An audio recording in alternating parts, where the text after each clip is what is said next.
There's a powder that most households throw away every week that contains 3 of the 5 essential nutrients every garden plant needs to produce maximum yield. Not a trace amount, not a supplement to commercial fertilizer. A complete source of potassium, calcium, and phosphorus in a form that plants absorb immediately, that improves soil structure permanently, and that has produced some of the most fertile agricultural land in human history when applied consistently over time. You are probably throwing it into your trash bin right now. Every fireplace, every wood stove, every backyard fire pit produces it as a natural byproduct of combustion, wood ash. The white and gray powder left at the bottom of any fire burning clean, untreated wood. A substance that Neolithic farmers applied to their fields 10,000 years ago, that Roman agricultural writers documented as the most powerful soil amendment available to a farmer without access to animal manure, that indigenous agricultural communities across North America, South America, and Africa used systematically for centuries to produce yields that sustained entire civilizations on land that would otherwise have been marginal at best. The global synthetic fertilizer industry generates over $200 billion in annual revenue, selling you packaged nitrogen, phosphorus, and potassium in bags that cost between $20 and $80 each. The potassium and calcium those bags contain is chemically identical to the potassium and calcium in the ash sitting in the bottom of your fireplace grate right now. One is marketed to you as a precision agricultural input with brand recognition and retail distribution. The other is in your ash bin, waiting to be emptied into a black plastic bag destined for landfill. The fertilizer industry did not suppress wood ash because it failed to feed plants. They suppressed it because it feeds plants perfectly and it is free. This is the story of the oldest and most effective garden amendment in human history and the $200 billion industry that made sure you stopped seeing it as anything other than waste. If these stories matter to you, the subscribe button and the bell are the best way to make sure this knowledge survives. Here we open the vaults the industry locked shut. Let me take you back 10,000 years. The earliest evidence of deliberate wood ash application to agricultural land dates to Neolithic settlements in the Fertile Crescent, the region spanning modern Iraq, Syria, and Turkey, where organized agriculture first emerged. Archaeologists excavating early farming sites found ash deposits concentrated in cultivated areas at densities inconsistent with natural fire distribution, indicating deliberate and repeated application to growing plots. The farmers who made that choice did not have soil chemistry laboratories. They had observation. They noticed that plants growing near old fire sites were larger, more vigorous, and produced more food than plants growing in unburned soil nearby. They drew the obvious conclusion and began applying ash to their fields deliberately.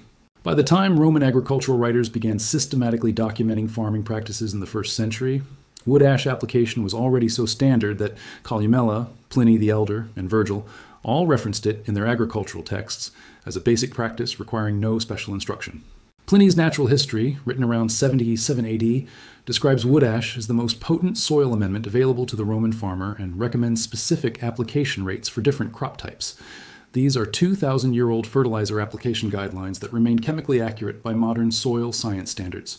In North America, indigenous agricultural communities across the eastern woodlands and Pacific Northwest maintained what they called fire gardens, deliberately burned and ash-enriched plots that produced dramatically higher yields of corn, beans, and squash than adjacent unburned soil.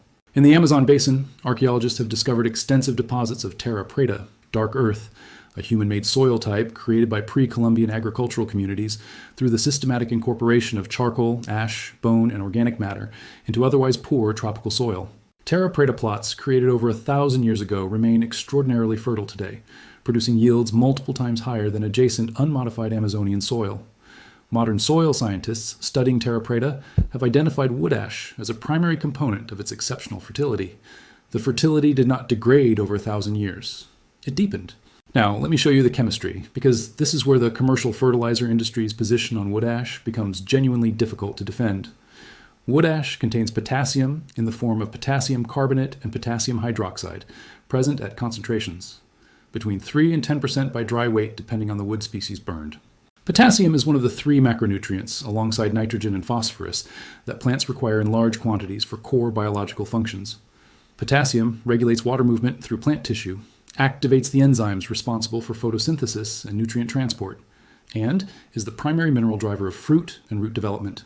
Potassium deficiency is the most common macronutrient limitation in residential garden soils across the United States and Europe. Its symptoms include yellowing leaf edges, poor fruit set, undersized vegetables, and plants that wilt rapidly in warm weather despite adequate watering. Commercial potassium fertilizer, sold as potash, costs between $40 and $80 per 20 kilogram bag. Wood ash delivers the same potassium in immediately plant-available form at a cost of exactly zero. The calcium content of wood ash ranges between 20 and 40% by dry weight, making it a more concentrated calcium source than agricultural lime, the standard soil calcium amendment sold commercially for between $15 and $30 per bag.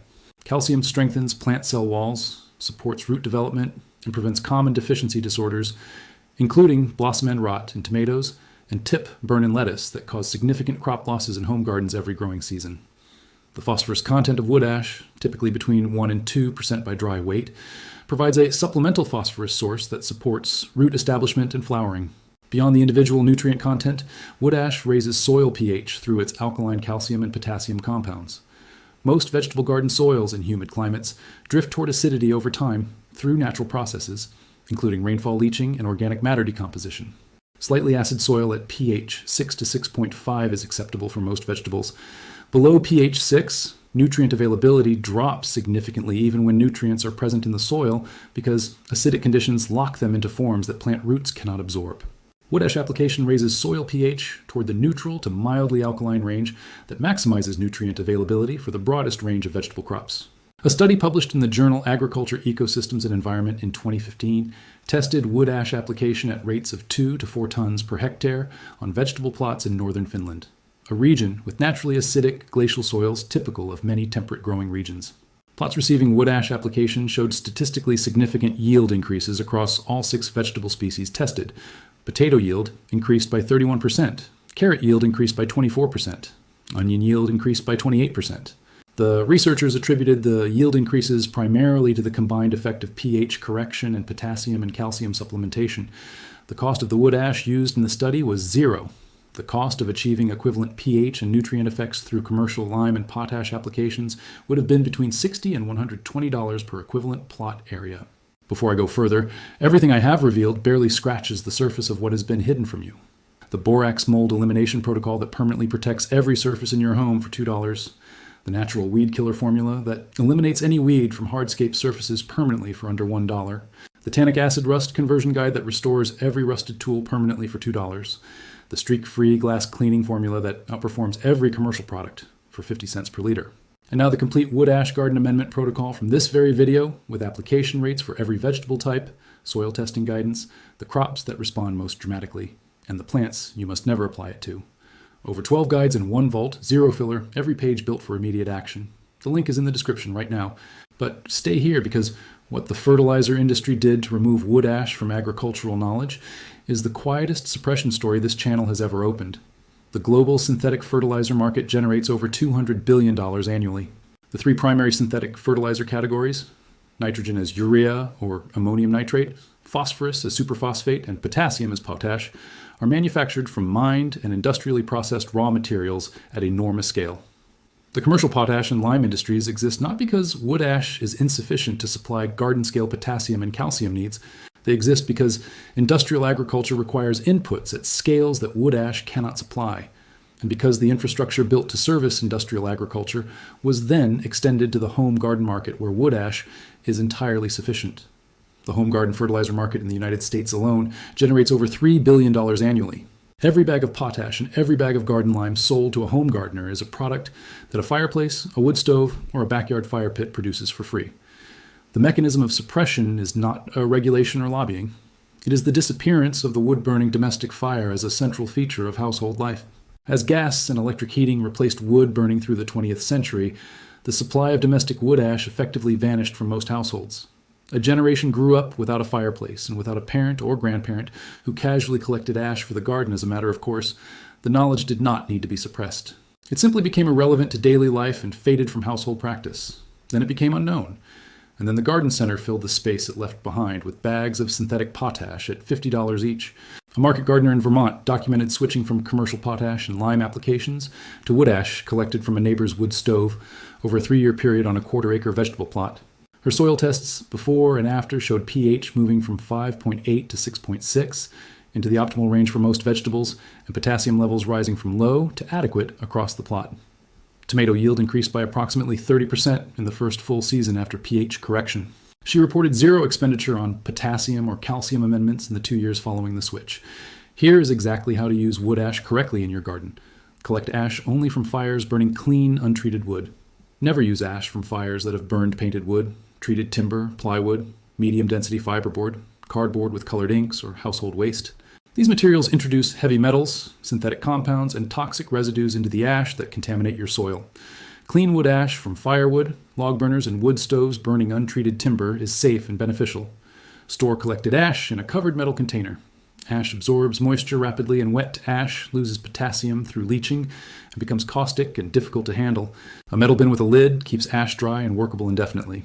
For general vegetable garden application, use between 100 and 200 grams of ash per square meter of growing area, which is roughly a large handful per square meter. Work it lightly into the top 5 centimeters of soil in autumn or early spring before planting. Do not apply ash and nitrogen fertilizer simultaneously. The alkaline ash reacts with ammonium-based nitrogen fertilizers to release nitrogen as ammonia gas, wasting the nitrogen before plants can absorb it. Apply ash and nitrogen fertilizer at least 2 weeks apart. The crops that respond most strongly to wood ash are potatoes, tomatoes, brassicas, including cabbage, broccoli, and kale, root vegetables including carrots, parsnips, and beetroot, onions, garlic, leeks, fruit trees, and soft fruit bushes including raspberries and gooseberries. All of these crops have high potassium demand and benefit significantly from the pH correction wood ash provides in typical garden soils. Never apply wood ash to soil growing acid-loving plants. Blueberries, azaleas, rhododendrons, heathers, and camellias require acidic soil conditions to absorb nutrients effectively. Wood ash application around these plants raises soil pH above their tolerance range and causes nutrient lockout that damages or kills them. For cucumber, courgette, and pumpkin family crops, apply ash sparingly at half the standard rate. These crops are moderately sensitive to high potassium levels, and excessive application can reduce fruit set. Do not apply ash to seedling beds or areas where you are germinating seeds directly in the soil. The concentrated alkalinity can inhibit germination of small seeds and damage delicate seedling root systems. Apply ash to established plants or incorporate it into soil several weeks before planting to allow rain and soil biology to moderate the alkalinity before seeds or transplants are introduced. For soil that you suspect is already neutral to alkaline, test the pH with an inexpensive soil testing kit before applying ash. These kits cost between $5 and $10 and give you an accurate baseline reading. If your soil is already at pH 7 or above, ash application may push it too far into the alkaline range and reduce nutrient availability rather than improving it. For acidic soils below pH 6, which describes the majority of vegetable gardens in rainy, temperate climates, wood ash application is almost always beneficial. Here's what I need you to sit with. Neolithic farmers in the Fertile Crescent were enriching their growing plots with wood ash before any civilization existed to write it down. Roman agricultural writers documented application rates and crop responses 2,000 years ago that remain accurate by modern soil science standards. Indigenous agricultural communities on every inhabited continent independently discovered that fire-enriched soil grows more food than unburned soil. The fertility of terra preta soils in the Amazon, created over 1,000 years ago, still exceeds adjacent natural soil today. This knowledge did not require laboratories, peer review, or industrial chemistry to discover. It required a fire, a garden, and the patience to observe what grew better near where the fire had been. Then the 20th century removed the fire from most kitchens and living rooms and replaced the knowledge of what to do with the ash with a bag of synthetic potash sold at a garden center. The fire is still burning in millions of wood stoves and fireplaces across the temperate world. The ash is still accumulating at the bottom of every grate. And the vegetable garden 10 meters away is still acidic and potassium deficient and producing half the yield it should, while bags of synthetic fertilizer sit on a garden center shelf at $60 each. Now you know what connects those two things. If this vault opened something for you today, subscribe and share this video now. Every share puts this knowledge in the hands of someone currently paying $60 for a bag of potash while emptying a bin full of it into a black plastic bag every weekend. Every subscription keeps this channel digging into the vaults they thought were sealed forever. The next vault opens soon,